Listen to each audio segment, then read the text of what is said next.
It is about salt pan lands. കഴിഞ്ഞ question ശരിയായിരുന്നോ? നിങ്ങൾ എല്ലാവരും വിചാരിച്ച കാണും പബ്ലിക്കാണെന്ന്. അത് കുഴപ്പമില്ല, എല്ലാവരും അങ്ങനെ ആദ്യം വിചാരിക്കുക. സോൾട്ട് പാൻ ലാൻഡ്സ് എന്ന് പറഞ്ഞാൽ എന്താ? They are low lying coastal area that naturally act as sponges. Sponges എന്താ ചെയ്യുക? അബ്സോർവ് ചെയ്യും. എന്താ അബ്സോർവ് ചെയ്യുക? റെയിൻ വാട്ടർ, ടൈഡൽ സർജസ് ഒക്കെ അബ്സോർവ് ചെയ്യും. അപ്പോൾ അതിനെയാണ് നമ്മൾ സോൾട്ട് പാൻ ലാൻഡ് എന്ന് പറയുക. They are low lying and they are naturally act as sponges that absorb rain water and tidal surges.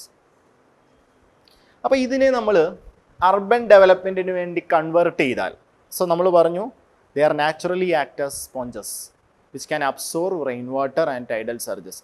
അപ്പോൾ ഇപ്പോൾ ഇത് നമ്മൾ കൺവേർട്ട് ചെയ്തിട്ട് ഈ സോൾട്ട് പാൻ ലാൻഡ്സിനെ കൺവേർട്ട് ചെയ്തിട്ട് അർബൻ ഡെവലപ്മെൻറ്റിന് വേണ്ടി കൊണ്ടുവരുമ്പോൾ, so what will happen? Large scale conversion of salt pan lands four urban development can increase flood risk. ആ സ്പോഞ്ച് ആക്ടിവിറ്റി അവിടെ നഷ്ടപ്പെട്ടു പോയില്ലേ? So it will increase flood risk in coastal cities. Definitely correct. Then, salt pan lands act as natural water retention area that absorb excess rainwater and tidal surges, preventing waterlogging and flooding. Correct alle? Now, once developed, reclaimed salt pan lands can be engineered to provide the same flood mitigation benefit through artificial drainage system. Do you think so? Is it provide the same flood mitigation benefit through artificial drainage system? Correct അതേ benefit തന്നെ നമുക്ക് കിട്ടുമോ? ഇല്ല. അപ്പോൾ engineered drainage system cannot fully replicate the natural water. അപ്പോൾ കാരണം നമുക്ക് നേച്ചറിൻ്റെ ഉള്ള ഒരു, ഇപ്പോൾ നാച്ചുറൽ ആയിട്ടുള്ളൊരു കാര്യത്തിനെ നാച്ചുറൽ വാട്ടർ അബ്സോർപ്ഷൻ കപ്പാസിറ്റി നമുക്കുണ്ട്. അപ്പോൾ അത് നമ്മൾ ആർട്ടിഫിഷ്യൽ ആക്കി കഴിഞ്ഞാൽ അതിൻ്റെ തന്നെ സെയിം ബെനിഫിറ്റ് കിട്ടുമെന്ന് നിങ്ങൾക്ക് തോന്നുന്നുണ്ടോ? ഇല്ല. അതൊരു കോമൺ സെൻസ് മതിയായിരുന്നു എന്ന് തോന്നുന്നു നിങ്ങൾക്ക് ആ ക്വസ്റ്റ്യൻ അറ്റൻഡ് ചെയ്യാൻ വേണ്ടിയിട്ട്. So I think your answer is what? 7 C. അപ്പോൾ നോക്കാം സിയിൽ എന്താ പറയുന്നത്. ഇതെന്താ പറയുന്നത് അറിയോ? സ്റ്റേറ്റ്മെൻറ്റ് 1, 2, 3 വരുമ്പം it's very important to practise this type of question. Because last ഇയറിലാണ് ഇങ്ങനെയുള്ള ആദ്യമായിട്ട് നമ്മൾ കാണുന്നത്. 2-3 ക്വസ്റ്റ്യൻസ് ഉണ്ടായിരുന്നുള്ളൂ. But this year there are chances that this type of questions will be more in your paper. But if you practise well you will be able to crack this question very easily. നോക്കിക്കേ, only one of the statement 2 and 3 is correct. ഇതിൽ രണ്ടെണ്ണത്തിൽ ഏതെങ്കിലും ഒരെണ്ണമായിരിക്കും ശരി. Okay, ഇത് 3 എന്തായാലും ശരിയാവാനുള്ള സാധ്യത ഭയങ്കര കുറവായിരിക്കും. ഇതിൽ ഏതെങ്കിലും ഒരെണ്ണം ശരിയായിരിക്കും. That will correctly explain statement number 1. ശരിയല്ലേ? കാരണം ഈ സംഭവം ഇതിനെ എക്സ്പ്ലെയിൻ ചെയ്യുന്നില്ലേ? സെക്കൻഡ് സ്റ്റേറ്റ്മെൻറ്റിൽ പറയുന്നത് എന്താ? Because they are natural water retention area that absorb excess rain water and if they are converted for urban development then definitely it will increase എന്താണ്? Coastal floods, and that is the reason for that. So your statement 1 is correct, statement 2 is correct, and statement 2 correctly explains statement number 1. Okay, and statement 3 is wrong, that you can answer with your common sense. Okay, ശരിയല്ലേ? C അല്ലേ എടുത്തത്? Good.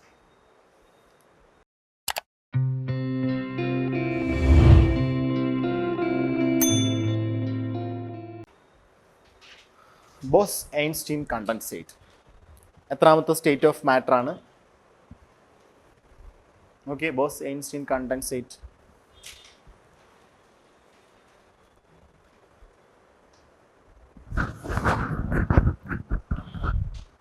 അതിനെപ്പറ്റി ആധികാരികമായിട്ടൊന്നും എനിക്കറിയില്ല. ഈ ഉള്ള കാര്യങ്ങളൊക്കെ എനിക്കും അറിയുള്ളൂ, നിങ്ങൾക്കും അത്രയൊക്കെ അറിയുള്ളൂ. അത്രയൊക്കെ അറിയേണ്ട ആവശ്യമുള്ളൂ. ഓക്കെ, അതെന്താണെന്നൊന്ന് അറിഞ്ഞിരിക്കുക എന്നുള്ളത് ആദ്യം ഇമ്പോർട്ടൻ്റ് ആണ്. എത്രാമത്തെ സ്റ്റേറ്റ് ഓഫ് മാറ്ററാ? Bose Einstein condensate. fifth state of matter. Okay, after plasma. Yeah, correct. Now you see, Bose-Einstein condensate exhibit quantum mechanical properties on a macroscopic scale, leading to effects such as wave function, overlap and coherence among ഞാൻ നിങ്ങളോട് എന്താ പറഞ്ഞിട്ടുള്ളത്? ഇങ്ങനെയൊക്കെ statement വരുമ്പം self explanatory, explaining a lot. എന്താണ്? It's correct. Unlike super conductors, നോക്കണേ ഒരു statement എങ്ങനെയാണ് നമ്മൾ തെറ്റിക്കുന്നത് നോക്കണം. നമ്മളല്ല, എക്സാമിന് നമ്മുടെ ഒരു സ്റ്റേറ്റ്മെൻറ്റ് റോങ് ആയി പ്ലേസ് ചെയ്ത് വെക്കുന്നത് എങ്ങനെ നോക്കിയേ. Unlike super conductors, Bose-Einstein condensate cannot exhibit superconductivity as their particles do not experience. എത്ര നെഗറ്റീവ് വേർഡ്സ് ആണ് അതിനകത്തുള്ളത്. Unlike super conductors, cannot exhibit, do not experience. ഇതൊന്നും നമുക്കറിയില്ല, പക്ഷേ we are going to answer this question. എന്ത് ചെയ്യും? വേറെ വഴിയില്ലല്ലോ. നമ്മൾ ഇതിനെപ്പറ്റി റിസർച്ച് ചെയ്തിട്ടാണോ എക്സാമിന് ഇരിക്കുന്നത്? നോ, ആരും അങ്ങനെയല്ല. Okay, majority of the aspirants will take this statement as wrong and first statement as correct. നമ്മളെപ്പോഴും ഈ പ്രിലിംസിന് വേണ്ട എന്താ, you should be with the majority. കാരണം പ്രിലിംസ് കട്ട് ഓഫിൻ്റെ കളിയാണ്, മനസ്സിലായോ? നമ്മൾ അവിടുത്തെ മൈനോറിറ്റി അല്ല. ഐ മീൻ മെജോറിറ്റി മൈനോറിറ്റി എന്ന് പറഞ്ഞതിൻ്റെ വേർഡിൻ്റെ മീനിങ് ഇവിടുത്തെ കണ്ടസ്റ്റ് മനസ്സിലായല്ലോ. മെജോറിറ്റി എന്ന് പറഞ്ഞാൽ എല്ലാവരും ശരിയാക്കുന്നത് നമ്മൾ ശരിയാക്കണം. ഓക്കെ, ഇനി മെയിൻസ് വരുമ്പോഴോ പലരും എഴുതാത്ത പല കാര്യങ്ങളും നമ്മൾ എന്ത് ചെയ്യണം? എഴുതണം. അപ്പോൾ you will get more marks. പ്രിലിംസിൽ ആകെപ്പാടെ കട്ട് ഓഫിൽ നിന്നാലും മതി. Okay, you don't need to score 150 or anything, but you should aim that. എന്നാലേ അത്രയെങ്കിലും കിട്ടും. Okay, that's it. Phenomenon of Bose-Einstein condensate was first theoretically predicted by Albert Einstein and Albert Einstein ആണെന്ന് Bose-Einstein condensate എന്നുള്ള Einstein കണ്ടപ്പോൾ മനസ്സിലായിട്ടുണ്ടോ? And Satyendranath Bose. But it was experimentally realised only in the 20th century. അത് ശരിയാണെന്ന് തോന്നുന്നു അല്ലേ? Out of the box question. Okay, just ഒന്ന് Bose-Einstein condensate എന്താണെന്നെങ്കിലും ഒന്ന് അറിഞ്ഞിരിക്കുക. They can exhibit super conductivity. കേട്ടോ, cannot exhibit superconductivity എന്നൊക്കെ പറഞ്ഞ തെറ്റാണ്. Okay, fine. So what is your answer? only 2.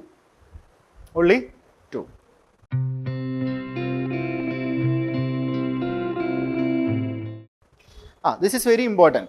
Do you know why? Because recently ISRO successfully conducted docking. What is docking? Joining together of two satellites in the താഴെയല്ല, space. എൻ്റെ ആവശ്യം എന്താണെന്നറിയോ? By 2035 ഒരു example പറയാം. We are going to launch Bharat Antariksh. What is that? Our own space station. Space station എവിടെയാ? ഏത് ഓർബിറ്റിലാണ്? Low earth ഓർബിറ്റിലാണ്. അപ്പോൾ ഈ സ്പേസ് സ്റ്റേഷൻ നമുക്ക് ഒറ്റ ഇതായിട്ട് നമുക്ക് എന്ത് ചെയ്യാൻ പറ്റില്ല? ലോഞ്ച് ചെയ്യാൻ പറ്റില്ല. പല പാർട്സായിട്ട് ലോഞ്ച് ചെയ്തിട്ട് it should dock together.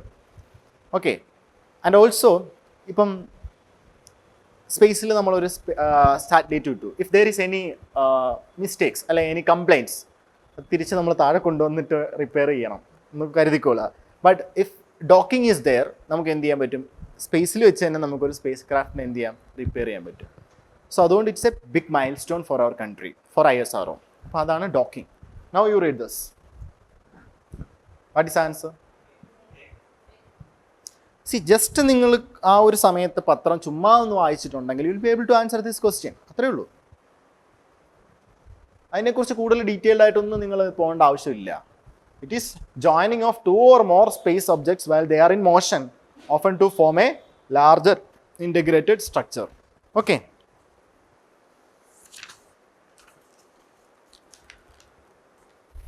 Okay, enables the assembly of modular space station, facilitate crew and cargo transfers in orbit. കുറേ ഡീറ്റെയിൽഡ് ആയിട്ട് അതിനെപ്പറ്റി നിങ്ങളുടെ ഇതിലുണ്ട്. ഇതിൽ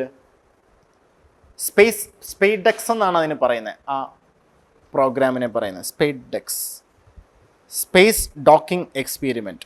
and India become the 4th country to achieve this milestone. അപ്പോൾ മറ്റ് countries ആരൊക്കെയാണെന്ന് ചോദിച്ചാൽ it's very simple. US, Russia, China, and then we are the 4th country to experiment this. Okay, successfully conducted this docking. Okay, all right. അറിയായിരുന്നല്ലോ എല്ലാവർക്കും. GPS കേട്ടിട്ടുണ്ടാവും. അപ്പോൾ GPS spoofing എന്ന് പറഞ്ഞാൽ it is something which is affecting the GPS. ഇതാണ് നമ്മുടെ മൈൻഡിൽ ആദ്യം വേണ്ടത്. Now read. GPS is a technique. Okay. Used to manipulate GPS receivers by transmitting false signals leading to incorrect location data. Any objections? GPS spoofing is something we call as electronic warfare. Okay. Yes. അപ്പോൾ എന്താണ് first statement? എന്താണ്? ശരിയല്ലേ? പഠിച്ചിട്ടില്ലെങ്കിലും വായിച്ച് തന്നെ മനസ്സിലാക്കിയെടുക്കാം. And now you read the second statement. Is primarily used for, okay, primarily അല്ല അവിടെ പ്രശ്നം, civilian applications. Like enhancing navigation accuracy ആണോ? എന്താണ് ഇവിടെ പറയുന്നത്? അത് എന്താണ്? Foul signals leading to incorrect location data. ഇവിടെ പറയുന്നത് എന്താണ്? Enhancing navigation accuracy and improving geolocation service. ഒരു കാര്യം ആദ്യം തന്നെ ഉറപ്പിക്കണം, ഇതിൽ രണ്ടിൽ ഏതെങ്കിലും ഒരെണ്ണേ ശരിയാവുള്ളൂ. അതിൽ ഏറ്റവും കൂടുതൽ സാധ്യത ഇത് ശരിയാകാനാണ്. This is wrong. Okay, further details are there in the key. മനസ്സിലായില്ലേ എങ്ങനെയാണ് ഒരു ക്വസ്റ്റ്യൻ ക്രാക്ക് ചെയ്യുന്നത്? C, you can do this in the exam hall also, but നമ്മുടെ presence of mind should be there. വളരെ കാമായിട്ടിരുന്നാലേ ഇതൊക്കെ വായിച്ചാൽ മനസ്സിലാവുള്ളൂ. അല്ലെങ്കിൽ എയറിൽ നിന്നാണ് നമ്മൾ ക്വസ്റ്റ്യൻ ചെയ്യുന്നതെന്ന് വെച്ചാൽ കിളി പറഞ്ഞിട്ടാണ് നമ്മൾ എക്സാം ഹോളിൽ ഇരിക്കുന്നതെങ്കിൽ നിങ്ങൾക്ക് ഇതൊന്നും എന്നും എന്താ പറയുക, ഒന്ന് ഡീകോഡ് ചെയ്യാൻ പോലും പറ്റില്ല. അതാണ് പ്രിലിംസിന് വേണ്ടത്. വളരെ ശാന്തമായ ഒരു മനസ്സാണ്, from my personal experience. Okay, after 4 prelims failures എനിക്ക് 5th പ്രിലിംസിൽ മനസ്സിലായ കാര്യമാണ്. You need a calm and quiet mind in the hall. Okay, അതാണ് മെയ്യിൽ പ്രാക്ടീസ് ചെയ്യേണ്ടത്. That's what I did in the last May. Okay, എന്ന് പറഞ്ഞ് പഠിക്കാതിരിക്കണമെന്നല്ല. On one side you have to study, but you have to prepare your mind. ഈ ഒരു ഇരിപ്പില്ലേ, ഇങ്ങനെ ഇരുന്നാൽ മതി, ഫിലിംസ് കിട്ടും. അവിടെ ചെന്നിരുന്ന് വെപ്രാളം പിടിച്ചു കഴിഞ്ഞാൽ നിങ്ങൾക്ക് അറിയാവുന്ന കാര്യങ്ങളൊക്കെ ചോദിക്കുകയുള്ളൂ, അറിയാത്ത കാര്യങ്ങളൊന്നും അവർ ചോദിക്കില്ല. ഏതൊരാൾക്കും ചെയ്യാൻ പറ്റുന്ന ഒരു കുറച്ച് ക്വസ്റ്റ്യൻസ് അതിനകത്തുണ്ടാവും, അത് നിങ്ങൾക്ക് ചെയ്യാൻ പറ്റും. പിന്നെ നമ്മുടെ കുറേ ടെക്നിക്സും ഒക്കെ ഉപയോഗിച്ചാൽ ചെയ്യാൻ പറ്റും. ഒരു പ്രിലിംസ് ക്ലിയർ ചെയ്യാനുള്ള നോളജും ബോധവും വിവരവും ഒക്കെ UPSC ഒരു വർഷം കറക്റ്റായി പ്രിപ്പയർ ചെയ്ത് എല്ലാവർക്കും ഉണ്ടാവും. പിന്നെ എന്തുകൊണ്ട് ക്ലിയർ ചെയ്യുന്നില്ലെന്ന് വെച്ചാൽ ആ എക്സാം ഹോളിൽ ഇരുന്ന് നമ്മൾ കാണിക്കുന്ന ചില വെപ്രാളം എന്നൊക്കെ മലയാളത്തിൽ പറയും, വിഭ്രാന്തി, വെപ്രാളം. ഇതെല്ലാം അനുഭവിച്ചിട്ടുള്ളതുകൊണ്ടാണ് ഞാൻ ഇത് കൃത്യമായിട്ട് പറയുന്നത്. Okay, so we calm quiet. So your answer for this question മനസ്സിലായല്ലോ. GPS സ്പൂഫിംഗ് എന്ന് പറയുന്നത് എന്താണെന്ന്? A form of electronic warfare that disrupt navigation. Okay, it is often used in military conflict and cyber attacks to deceive navigation system. It is not to improve accuracy.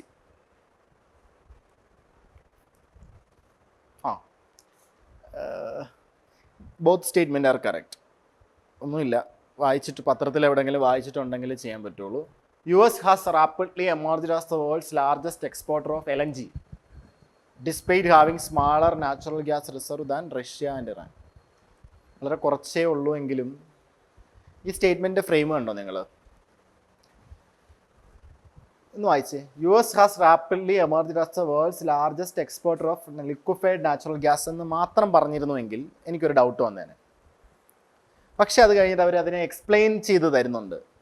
Despite having smaller natural gas reserve than Russia and Iran. അതെന്തിനാണ് അങ്ങനെ എടുത്ത് പറഞ്ഞിരിക്കുന്നത്? അപ്പോൾ അത് ശരിയായതുകൊണ്ടല്ലേ? ഞാൻ പറഞ്ഞ idea പിടികിട്ടിയോ?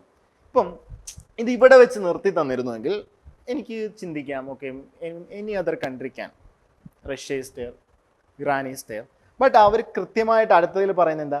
Despite having smaller natural gas reserve than Russia and Iran, then I should assume this as correct. Assume, okay, I am not guaranteeing. പക്ഷേ if you answer this with this logic, ഒരു 10 question ചെയ്താൽ most of the ഒരു 6 questions or 5 questions will be correct. The net effect will be positive for you. Clear? Qatar and Australia ആയിക്കോട്ടെ have historically been the dominant LNG exporters, but US surpassed them due to increased shale gas production. ഏറ്റവും കൂടുതലുള്ളത് US-ലാണ്, and LNG infrastructure expansion. ഇത് വേണമെങ്കിൽ നമുക്ക് ആ ഒരു ലോജിക്കിലൊക്കെ ശരിയാകും. പക്ഷേ ഇതിൽ നമുക്കൊന്നും ചെയ്യാൻ പറ്റില്ല. ഖത്തറാണോ ഓസ്ട്രേലിയ ആണോ എന്നൊക്കെ ഡൗട്ട് വരാം. അവിടെ ആവശ്യമില്ലാത്ത ആവേശം കാണിക്കാനൊന്നും പോകണമെന്ന് ഞാൻ നിർബന്ധിക്കുന്നില്ല. വേണമെങ്കിൽ ആൻസർ ചെയ്യുക, സ്കിപ്പ് ചെയ്യേണ്ട ആവശ്യമില്ല. അത് തെറ്റുന്നെങ്കിൽ തെറ്റട്ടെ എന്ന് കരുതി തന്നെ ആൻസർ ചെയ്യുക. അങ്ങനെ തെറ്റുന്നത് ഭയന്നാൽ നമുക്ക് പ്രിലിംസിന് ഒരുപാട് ക്വസ്റ്റ്യൻസ് ഒന്നും ചെയ്യാൻ പറ്റില്ല. So your answer is what? C. അപ്പോൾ ഇവിടുന്ന് അതൊക്കെ പഠിച്ചോണം കേട്ടോ. കേട്ടിരിക്കുന്നതൊക്കെ കൊള്ളാം, ഇവിടുന്ന് ഇതൊക്കെ പഠിച്ചോണം. The same question if it is repeating in your final exam, you should answer.